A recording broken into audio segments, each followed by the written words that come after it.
Today we're going to take a look at some what we would call special quadrilaterals or special parallelograms technically, because the shapes that we're going to talk about today, which will be rhombuses, rectangles, and squares, are all different kinds of parallelograms. We're going to go ahead and start off by talking about a rhombus. And a rhombus by definition is a parallelogram that has four congruent sides. So if we see that something is a rhombus, first of all, we have to understand that all of the different characteristics of a parallelogram will apply to that rhombus, which would tell us that the opposite sides are going to be parallel, the opposite sides are going to be congruent, the opposite angles will be congruent, the consecutive angles will be supplementary, and that the diagonals will bisect each other. But this next theorem that we're going to talk about says that, hey, if it's a rhombus, there's one more thing that we can say about it. In addition to everything that we know about it because it's a parallelogram, we also know, and in addition to the fact that we know that it has four congruent sides by the fact that it's a rhombus, we also know that its diagonals, not only do they bisect each other, but they will also be perpendicular to each other. So if I was looking at this diagram here and I was told, hey, look, this is a rhombus because all four sides are congruent to each other, then I would be able to tell, well, first of all, I would already know that the diagonals are bisecting each other. So segment WY is divided into two equal parts by the other diagonal, and segment XZ is getting divided into two equal parts by segment WY. But in addition, this theorem tells us that also we would be able to say that those two diagonals are going to be perpendicular to each other. So they're going to be perpendicular to each other, they're going to bisect each other, so we can say that they're perpendicular bisectors of each other. So let's take a look real quick and say, well, how do we know that that's true, right? All theorems can be proven to be true, so how do we prove that this will always happen, that these diagonals will be perpendicular bisectors of each other? And so we're going to take a look at this, and I'll just kind of walk you through how we know that this has to be true. I'm going to look at triangle ABC for a second, and I'm going to look at the fact that that's actually broken into two separate triangles, triangle AEB and CEB. All right. Now, if this is a rhombus, we already know that segment AB is congruent to segment BC. Right? I'm going to write that down. We already know that segment AB is congruent to segment BC because we're told that the shape is a rhombus. We also know that since a rhombus is a type of parallelogram, that segment AE and segment EC will be congruent to each other. And we know that will be true because the diagonals of our parallelograms bisect each other.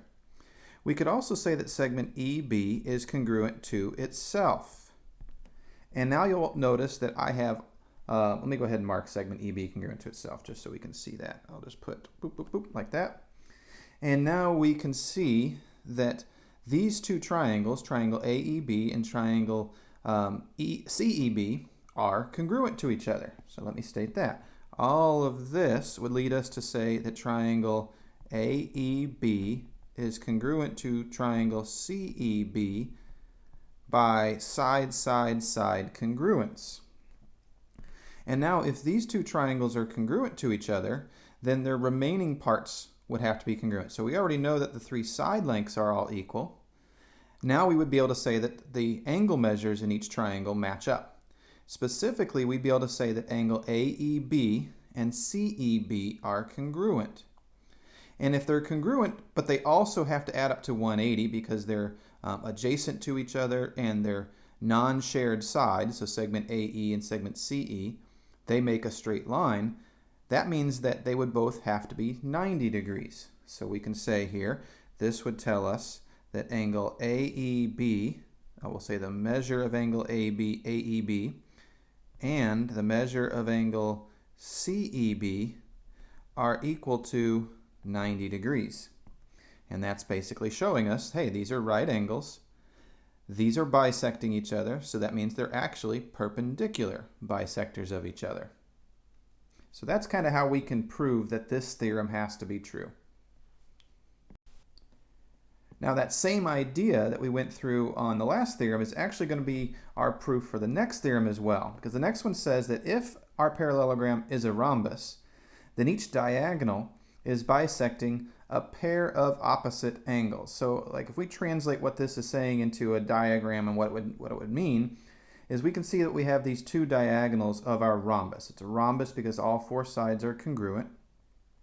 And then its diagonals here and here, according to this theorem, are bisecting, each one is bisecting a pair of opposite angles. So for instance, this diagonal right here is bisecting this angle and this angle, which would tell us that angle 1 and 2 are congruent and angles 3 and 4 are congruent. The other diagonal here is bisecting this angle and this angle, which tells us that angles 5 and 6 are congruent and angles 7 and 8 are congruent. Now, the way we know this is true, I'm not going to write it out, I'll just kind of verbally go through it. The way we know that this would have to be true is going back again to the fact that these diagonals are bisecting each other, so they're cutting each other into two equal parts. Again, makes it so that all four of these triangles are congruent to each other because they all use the same sides to make each other. And that would say, if we just, for instance, look at these two triangles, angles 1 and 2 would have to be congruent to each other because they're corresponding parts. And then if we look at these two triangles, angles 5 and 6 have to be congruent to each other because they're corresponding parts. If we look at these two triangles, angles 3 and 4 have to be congruent to each other because they're corresponding parts. And then finally here, these two triangles being congruent by side, side, side means that angles 7 and 8 are congruent because they're corresponding parts. So this one, just like the last theorem, the proof of it goes back to the idea that the diagonals crossing through the middle of our shape are creating pairs of congruent triangles. And then once we know that the pairs of congruent triangles exist, that they're congruent, then we can say that some of the angles, the corresponding angles between them, have to be congruent to each other. So that's how we know that this theorem is true. So when we now know two things about our rhombuses, or rhombi, we know that the diagonals are bisecting the angles of the rhombus. We also know that the diagonals are perpendicular, or that they're perpendicular bisectors of each other. So now that's going to take us to our next theorem and our next special quadrilateral. It's going to be a rectangle. And our rectangle, by definition, you guys probably know what a rectangle looks like, but by definition, a rectangle is any parallelogram with four congruent angles, or sometimes it's said as four 90-degree angles. It's really, they both kind of say the same thing.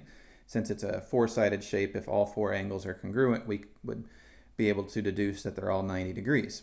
So that's by definition what a rectangle is. So again, just like a rhombus, all the properties of parallelograms apply for rectangles as well. In addition to all of those properties, we have this one additional property that says that its diagonals will be congruent to each other. So if I look at this picture and I notice, hey, this is a parallelogram because its opposite sides are congruent, that makes it a parallelogram. We can go farther and say that it's a rectangle because it has four right angles. Okay. Now, how can we prove? The theorem says that means segment AC, which is one of the diagonals, would be congruent to segment BD, which is the other diagonal. So the question is, how do we prove that that has to be true? So let's kind of take a look over here real quick. I have my rectangle, and since it's a rectangle, I know that these opposite sides are going to be congruent to each other. And that would indicate that, we know that segment AD is congruent to segment BC. We know that I'm going to look at angle ADC and say that it is congruent to angle BCD.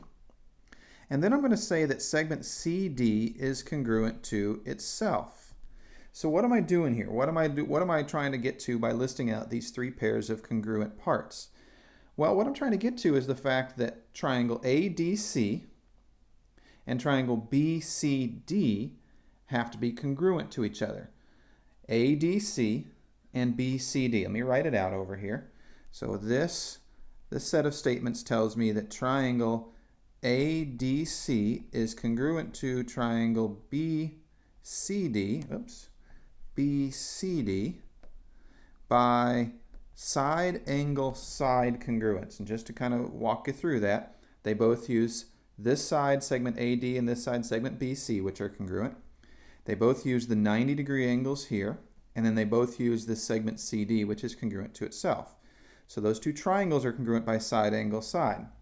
And if those triangles are congruent, then we would be able to say that segment AC must be congruent to segment BD, because those parts are corresponding parts of our two congruent triangles, AC, BD. They have to be congruent to each other. So we've proven that these diagonals are congruent.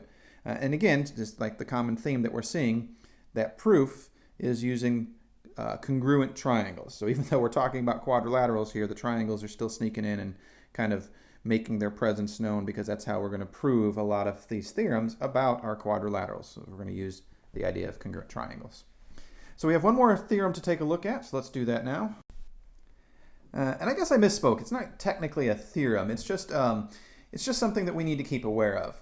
So the last special parallelogram or special quadrilateral we're going to talk about are squares. Now squares, by definition, are parallelograms or quadrilaterals. I guess we don't actually have to say that they're parallelograms, because by the next part of the definition it kind of implies that they have to be parallelograms. But a lot of definitions will include that in there. So a square is a parallelogram or a quadrilateral that has 4 congruent sides and 4 right angles.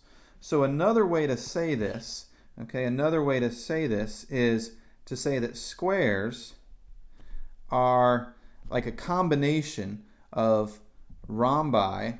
Squares are both a rhombus and a rectangle, right? The fact that they have 4 congruent sides makes them a rhombus, and the fact that they have 4 right angles makes them a rectangle. So they're kind of combinations of rhombi and rectangles. So we have to remember then, it's not technically a theorem, it's just something to keep in mind, that if we're looking at a square, all the properties of a rectangle and all the properties of a rhombus apply, in addition to all the properties of a parallelogram. So if I look at my picture here, what are these properties of rectangles and rhombuses that I need to keep in mind when I'm looking at this shape here that if I am told that it's a square? Well, I need to keep in mind, okay, so if WXYZ is a square, okay, then I'll say first of all that segment WY and segment XZ are perpendicular bisectors of each other. Okay, that is one of the qualities of a rhombus. I would be able to say that I'll try and say this the shortest way possible. I'll say that segment WY bisects angle ZWX and angle ZYX, and I'll be able to say that segment XZ bisects angle WZY and angle WXY. So what are these two statements telling us? They're telling us, we can mark it in the picture, that this angle and this angle are congruent, that this angle and that angle are congruent, this angle and this angle are congruent, and then this one and this one are congruent. So all of these pairs of angles are congruent because each one of these diagonals is bisecting one of the corners. We would also be able to say, because of all the rectangle properties are applying, we would be able to say that segment WY is congruent to segment XZ.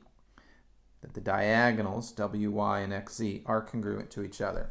So the fact that this is a square means all the parallelogram properties are true, as well as all the different rhombus properties and the rectangle properties. So there we have squares and what we kind of be able to tell about those.